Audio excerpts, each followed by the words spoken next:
기도로 나아가는 금요일입니다. 기도의 비밀을 누구보다도 사실적으로 아는 여러분 되시기를 바라고, 기도밖에 없습니다. 주님 앞에 부르짖고 무릎으로 나아갈 때 주님은 우리의 삶에 역사하십니다.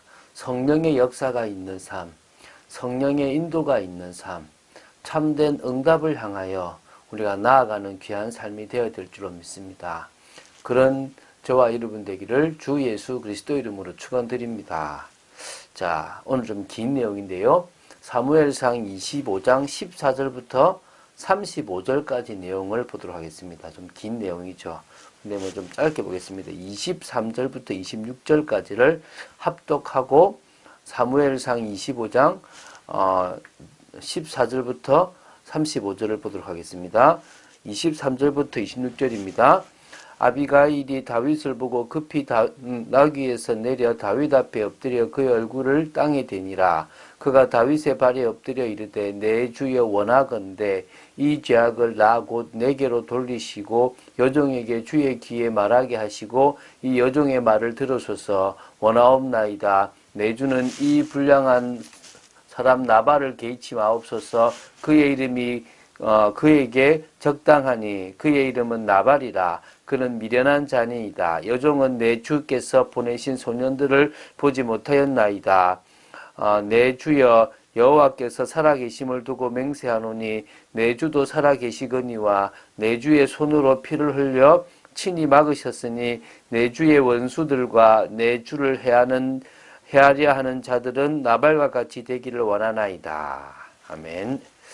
자, 사무엘상 25장 1절부터 13절은 우리가 어제 봤던 내용은 나발을 향한 다윗의 정중한 도움 요청이 있었고요. 이것을 나발이 이런 지하에 거절함으로 말미암아 다윗이 모욕을 받아가지고 다윗이 나발을 응징하기 위해서 출병하는 그런 내용이 우리가 어제 봤던 내용입니다.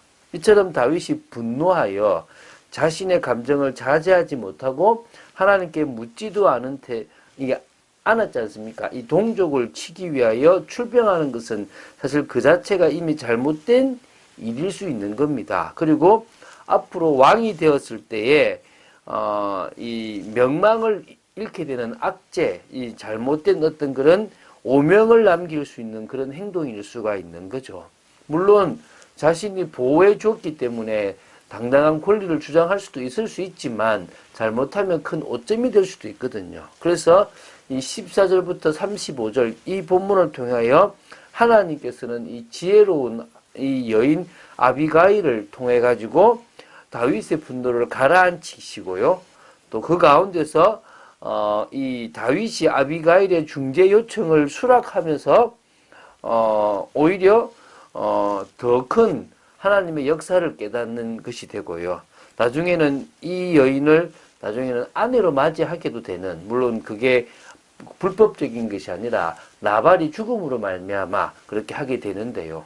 이런 내용들을 통하여 우리 삶에서도 우리도 모르게 하는 행동들을 좀 주의 깊게 봐야 되고, 또 하나님이 우리를 위해서 보호하시는 그런 부분들도 우리는 깨닫고 인도받아야 될 줄로 믿습니다. 한번 보도록 하겠습니다. 14절부터 17절을 먼저 보겠습니다.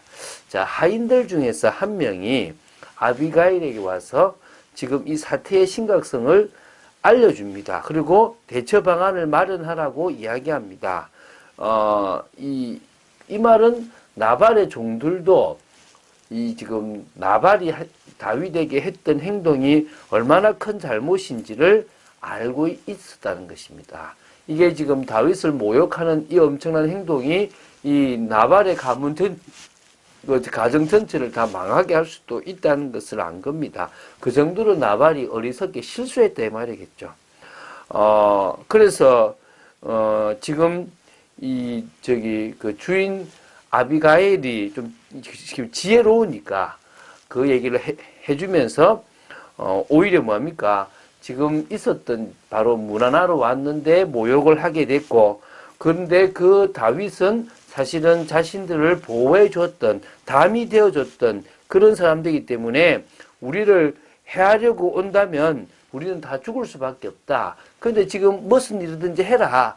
아니면 저 불량한 주인 나발은 아무 말도 안 통하니까 결국 심각한 일이 생길 수 있을 거다라고 얘기하는 겁니다. 18절부터 20절에 이 지혜로운 아비가일은요, 지금 문제의 심각성을 깨달았습니다. 그것은 나발뿐만 아니라 다윗에게도 나쁘다는 것을 한 겁니다. 그래서 급히 뭡니까? 떡 200덩이, 포도주 2가죽부대, 그리고 양을 5마리 잡고 볶음국식 5세야. 이 5세야라는 것은 약 한 20대 한 2말 정도 분량인데요. 그리고 건포도 100송이, 무화과 뭉치 200개를 막 급히, 그 정도는 양이 좀 부족하지만 막 준비해가지고 나귀에 실어가지고 소년들로 먼저 가게 하고 자신은 뒤따라가면서요. 나발에게는, 남편에게는 말도 하지 않고 지금 갔습니다. 가다가 이제 길이 만난 겁니다. 다윗이 그걸 먼저 본 게 아니라 지금 아비가일을 먼저 본 겁니다. 21절, 22절에 보면요, 이 다윗이 아비가일을 만나기 전에 자신의 부하들에게, 정말 내가 저 소유물을 광야에서 지켜줬는데, 하나도 손실이 없게 했는데, 내 모든 게 허사다. 나의 선을 악으로 갚았으니까, 그 나발의 집안의 남자 모두를 다 버리지 않는다면, 하나님께서 내게 벌 위에 벌을 내리실 것이다라고 맹세까지 해버린 겁니다. 지금 참 실수한 거죠. 그죠? 어쨌든, 그래서 23절부터 31절에 보면요. 이 다윗을 만난 아비가일이 다윗에게 긍휼을 베풀어 달라고 간청하는 모습이 나옵니다. 아주 길게 지금 기술해 놨는데요. 이것은 아비가일의 논리적이고도 강국한 간청이 결국은 다윗의 그 일시적인 감정을, 혈기를 누구뜨리기 위한 것이기도 하고요. 그것 때문에 다윗은 신정국가의 왕이 되기 전에 혹시라도 생길 수 있는 오점을 막을 수 있었다라고 보면 되겠고요. 또 이게 나중에는 아비가일이 다윗의 아내가 되는 배경이 되기도 하는 겁니다. 그래서 이 아비가일의 이 긴 설명을 통해서 하나님은 다윗을 사랑하시고 보호하시고 계시다는 것을 잘 볼 수 있습니다. 사울을 대신해서 왕이 될 다윗이 지도자로서 이 아비가일을 통해서 좀 오점도 남기지 않고 빨리 이제 왕이 될 것에 대한 부분까지도 이제 듣게 되는 이런 중요한 시간표가 되기도 하거든요. 그리고 보면 이게 나옵니다. 엎드려서 내 주여 원하건대 이 죄악을, 이 지금 잘못하면 뭡니까? 지금 뭐 당신의 죄도 있고 나발의 죄도 있겠죠, 그죠? 곧 자신에게 돌리고 자신의 말을 좀 들어달라라고 얘기하면서 주는 이 불량한 사람 나발을 개의치 마라, 무시해라. 그의 이름이 나발 아니냐? 오죽했으면 어리석은 자, 미련한 자라겠냐? 그래서 내가 보낸 종을 보지 못하였나이다. 그래서 뭐냐? 하나님의 살아계심을 두고 맹세하노니 내 주도 다시 살아계시거니와 내 주도 살아계시거니와 내 주의 손으로 피를 흘려 그 피 흘리는 것을 친히 박아주셨으니 내 주의 원수들과 내 주를 헤아려 하는 자들은 나팔과 같이 될 것이다 라고 하면서 이제 말을 풀어갑니다. 이제 쭉 싸우지 마라. 앞으로 왕이 될 것인데 오점을 남기지 마라. 무지한 피를 흘렸다라는 이야기를 듣게 하지 마라. 이런 얘기를 쭉 쓰고 있습니다. 한번 읽어보시면요. 아비가일이 진정으로 다윗을 걱정하고 있다는 부분까지도 볼 수가 있는 것입니다. 이 정도로 하니까 당연히 다윗이 마음이 누구로 떨어지는 거죠. 31, 35절에 보면요. 다윗은 이 아비가일의 말을 듣고 정신을 차린 것입니다. 하나님이 이 아비가일을 자신에게 보내셨다는 것을 안 겁니다. 오늘 너를 보내어 나를 영접하게 하신 이스라엘 하나님 여호와를 찬송한다. 너희 지혜가 진짜 대단하다고 칭찬도 하고 복까지 빕니다.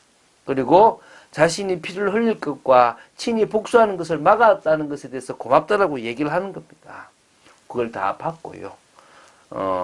그 아비가일의 청을 허락하고 평안히 가라라고 얘기하는 겁니다. 우리는 순간적으로 감정에 휩싸여서 다윗같이 오점을 남기는 일을 할 수도 있습니다. 그럴 때 우리가 정말 하나님께서 막으시는 것을 눈치챌 수 있어야 됩니다. 이때 다윗이 이런 하면서 더 악하게 했다 그러면요. 다윗이 왕으로서의 큰 실수를 남길 수 있는 것입니다. 우리에게도 그런 하나님의 기회가 있을 때 그 모든 것들을 하나님의 음성으로 들을 수 있는 그런 영적 지혜와 영적 분별력이 있어야 될 줄로 믿습니다. 영적 비밀로 승리한 이삭은요, 환경과 현실을 본 것이 아니라 뭘 봤다고요? 하나님의 말씀과 하나님의 뜻과 계획을 바라본 겁니다. 그래서 오히려 대적자들 속에서도 양보할 수 있었고요. 그 어떤 상황 속에서도 영적 생활을 놓치지 않았다는 것입니다. 우리가 그러면 됩니다. 우리의 삶을 통해서 우리는 언약을 성취하는 현장을 바꾸고 하나님 나라를 이루고 하나님이 원하시는 세계복음화에 방향 맞추면 됩니다. 오늘도 여러분의 걸음이 언약을 성취하는 걸음이면 여러분은 최고 복 있는 걸음입니다. 뱀같이 지혜롭고 비둘기같이 순결하다라는 그 말씀을 붙잡고 나아간 여러분 되시기 바랍니다. 그런 중직자들이 교회에 많이 서고 현장에서 응답받는다면 그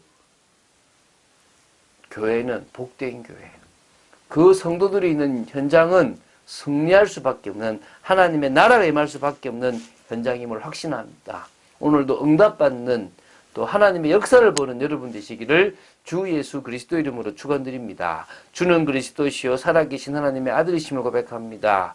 우리도 다윗처럼 이렇게 화에 빠져서 실수할 수 있는데 하나님 이럴 때 이 아비가일과 같은 자를 보내서 우리로 하여금 깨닫게 하시는 그 하나님의 역사를 볼 수 있는 영안이 열리게 하여 주시옵시고 분별력이 있도록 지켜 주시옵소서. 아버지 하나님, 진정으로 저희들이 늘 믿음의 자리에 있기를 원하며 하나님의 뜻을 바라보고 말씀 속에 있는 영적으로 깨어있는 저희들 되기를 원하며 하나님의 뜻을 이루는 삶, 언약 성취의 삶을 살아가기를 원합니다. 역사하여 주시옵소서. 주 예수 그리스도 이름으로 기도드립니다. 아멘.